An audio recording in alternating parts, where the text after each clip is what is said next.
جو عام آدمی کو بات کرے، جب سپریم کورٹ کا سٹنگ جج جو آنے والا چیف جسٹس بھی ہے، وہ اپنے آپ کو اتنا جو ہے وہ مجبور سمجھتا ہے اپنے فیصلوں کو لے کر، دباؤ اور پریشر کی باتیں کرتا ہے، تو پھر آپ بتائیں کہ ہمارے ملک میں کیسے انصاف آگے چلے گا، اور یہاں پر ایک غریب آدمی کو کیسے انصاف ملے گا؟ پھر سول جج کیسے جانبدار نہیں ہوگا اور وہ تگڑے طریقے سے ایمانداری سے میرٹ کے اوپر فیصلے کرے گا؟ سیشن جج کیا کرے گا؟ پھر یہ جو نظام ہے یہ ایسے ہی چلتا جائے گا۔ اب ہوا یہ تھا کہ فیض آباد دھرنا جو کیس تھا اس پر بہت زیادہ اختلاف تھا، آپ جانتے ہیں کہ قاضی فیصل صاحب کی جانب سے، اب قاضی فیصل صاحب بھی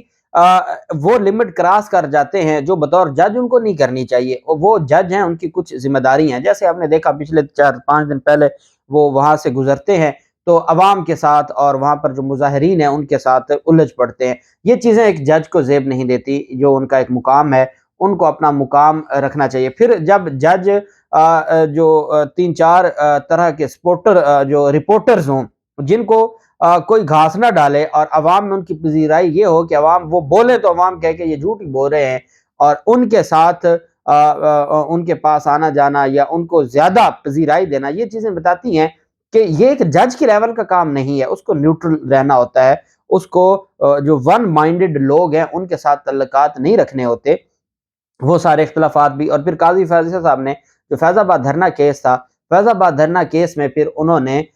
رگڑ دیا تھا اس وقت کی حکومت کو بھی اور اداروں پر، جو اس وقت جو چیزیں سامنے آئی تھیں 2017 میں، اور وہ جو پیسے تقسیم ہو رہے تھے اور جو ایک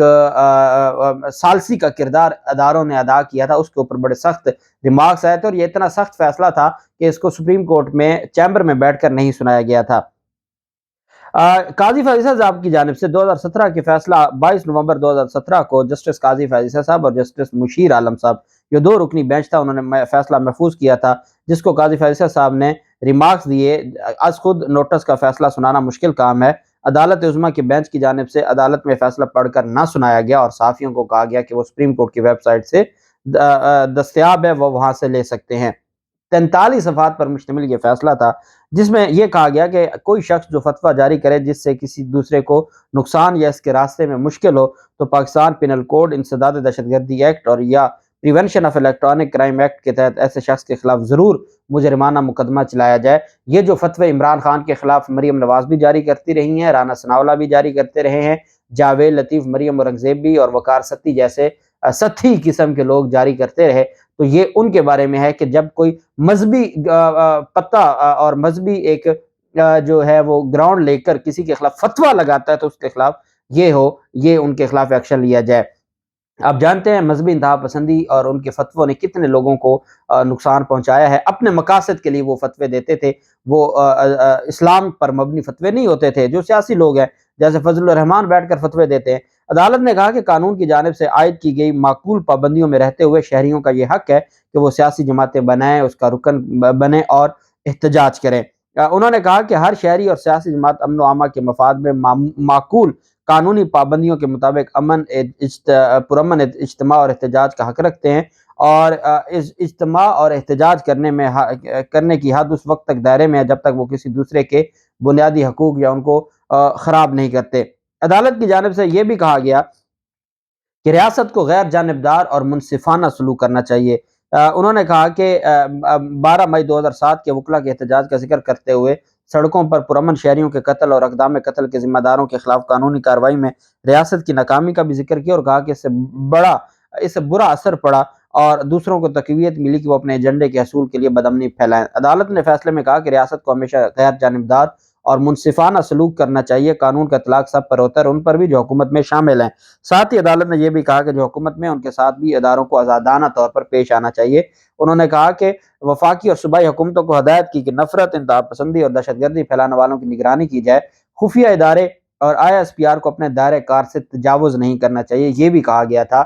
اس ججمنٹ میں۔ اور انہوں نے کہا کہ ISI اور intelligence bureau, military intelligence bureau اور انٹر سروس پبلک ریلیشن کو اپنے متعلقہ مینڈیٹ سے تجاوز نہیں کرنا چاہیے، آزادی اظہار رائے کو محدود نہیں کر سکتے، اور انہیں نشر و اشاعت کے ساتھ براڈ کاسٹر، پبلشر اور اخبارات کی تقسیم میں مداخلت کا اختیار نہیں ہے۔ انہوں نے کہا کہ خفیہ ایجنسیز کو ملک کی علاقائی سالمیت کے لیے خطرہ اور تشدد کے ذریعے عوام و ریاست کی سلامتی کو کمزور کرنے کی کوشش کرنے والے عناصر کی نگرانی کرنی چاہیے۔ انہوں نے یہ بھی کہا کہ بہتر ہوگا کہ ان قوانین کا اطلاع کیا جائے جو خفیہ اداروں کے متعلقہ دائرہ کار کی وضاحت کرتے ہوں، تاکہ شفافیت اور قانون کی حکمرانی کو اچھے طریقے سے یقینی بنایا جا سکے۔ انہوں نے کہا کہ آئین مسلح فورسز کے افراد کو کسی طرح کی بھی سیاسی سرگرمی جس میں سیاسی جماعت، گروہ یا فرد کی حمایت ہو، اس سے منع کرتا ہے۔ حکومت پاکستان کو وزارت دفاع اور تینوں مسلح افواج کے متعلقہ سربراہان کے ذریعے ہدایت کی گئی ہے کہ وہ حلف کی خلاف ورزی کرنے والے اہلکاروں کے خلاف کارروائی کا آغاز کریں۔ یہ سارے احکامات تھے۔ ساتھ عدالت نے یہ بھی کہا کہ جو میڈیا کو جس طریقے سے روکا جاتا ہے، پیمرا کو استعمال کیا جاتا ہے، اور جو